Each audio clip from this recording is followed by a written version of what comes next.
ગુજરાતમાં ડેરી સેક્ટરનું રાજકારણ ફરીથી ગરમાયું છે અને આપના વિધાનસભ્ય ગોપાલ ઇટાલિયાએ ભાજપના ખોળામાં બેસવાથી સાવજ થવાતું નથી તેમ કહેતા તેનો જવાબ આપવા માટે જૂનાગઢની સાવજ ડેરીના ચેરમેન દિનેશ ખટારિયા મેદાને ઉતર્યા છે અને તેમણે પરોક્ષ રીતે જણાવ્યું હતું કે કોઈના ખોળે બેસીને ક્યારેય સાવજ ન થઈ શકાય, સાવજ થવા માટે અંદરની તાકાત જોઈએ।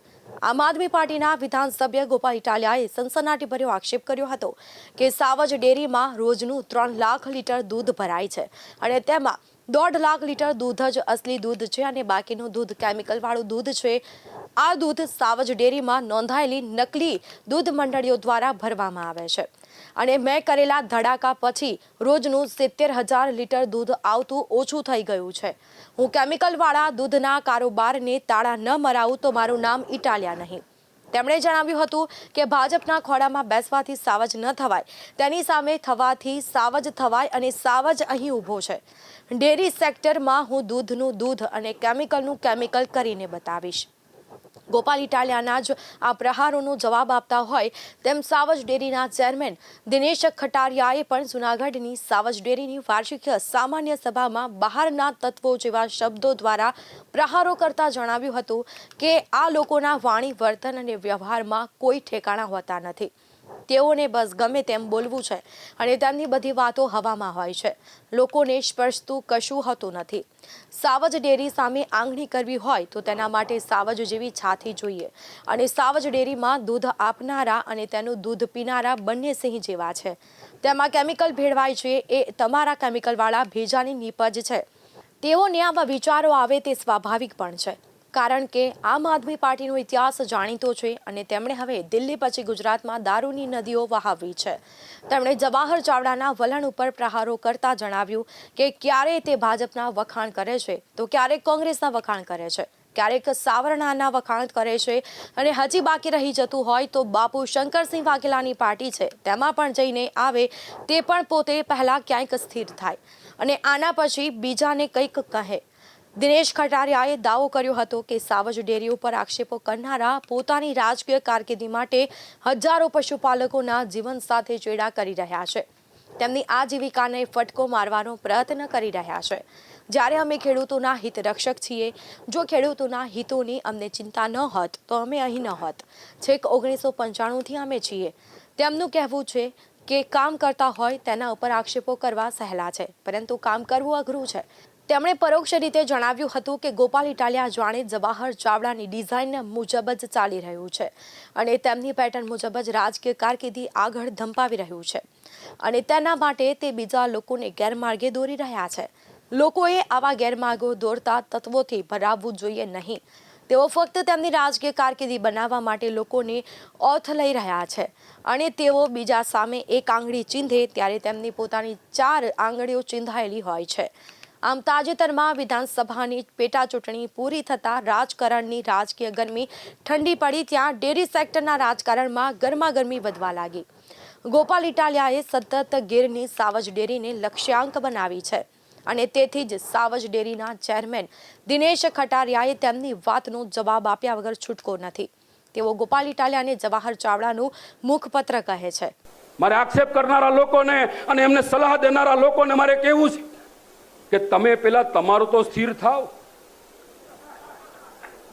તમે તો સ્થિર થાવ। હું કરવાના છો લોકોને ગુમરાહ કરે, એક દિવસ કોંગ્રેસની વાહવાહી થાય, એક દિવસ ભાજપની થાય, એક દિવસ હાવણાની થાય અને હવે નવો શંકરસિંહ બાપુનો પક્ષ આવશે એમાંય જવું હોય તો ભલે જાય। મિત્રો, આક્ષેપ કરનારા લોકોને મારી છૂટ છે કે જે કાંઈ ચેલેન્જ કરવી હોય મારી સામે આવીને કરે। પણ જુનાગઢ જિલ્લાની બાકીની મેં પહેલા કીધું એમ અનેક સંસ્થાઓ એવી છે અને જે સંસ્થાની અંદર જે લોકોએ શાસન કર્યું છે કેમ યાદ ના આવ્યું? એવી સંસ્થાની અંદર મારે કોઈના નામમાં નથી પડવું પણ જુનાગઢના તમામ ખરીદ વેચાણ સંઘો લઈ લ્યો, જુનાગઢના તમામ માર્કેટિંગ યાર્ડ લઈ લ્યો, જુનાગઢની તમામ સંસ્થાઓ લઈ લ્યો। અમુક સંસ્થાની અંદર મિત્રો પાણો પણ મળવો મુશ્કેલ છે, પાણો પણ મળવો, એક પથ્થર મળવો મુશ્કેલ છે। ત્યારે આ લોકોનો જવાબ તમે તમારા વિસ્તારમાં જઈને માગજો કે ભાઈ અહીંયા આ સમાજની તમે વાત કરો તો આ સંસ્થાની અંદર પાણા ગયા ક્યાં, આ સંસ્થાનું બાંધકામ ક્યાં ગયું, કરોડો રૂપિયાની અમારા ખેડૂતો પાસેથી સેસ ઉઘરાવી છે, એ સેસના પૈસા ક્યાં ગયા, આવું તમારે એનીમાં હિસાબ માગવાની મિત્રો જરૂર પાકી ગઈ છે. જે લોકો ઈશારો કરે ને,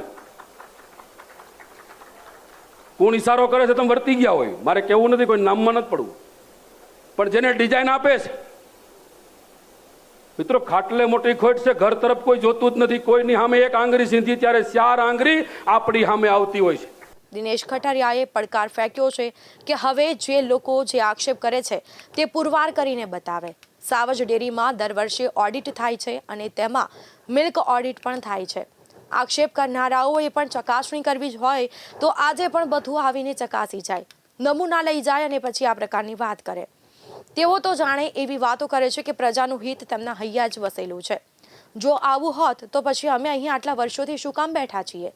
પ્રજાનું હિત જોખમાય તો પ્રજા શાસકની સત્તા પરથી દૂર હટાવતા વિચાર કરતી નથી, પછી તે રાજ્યની સત્તા હોય કે પછી ડેરીની સત્તા.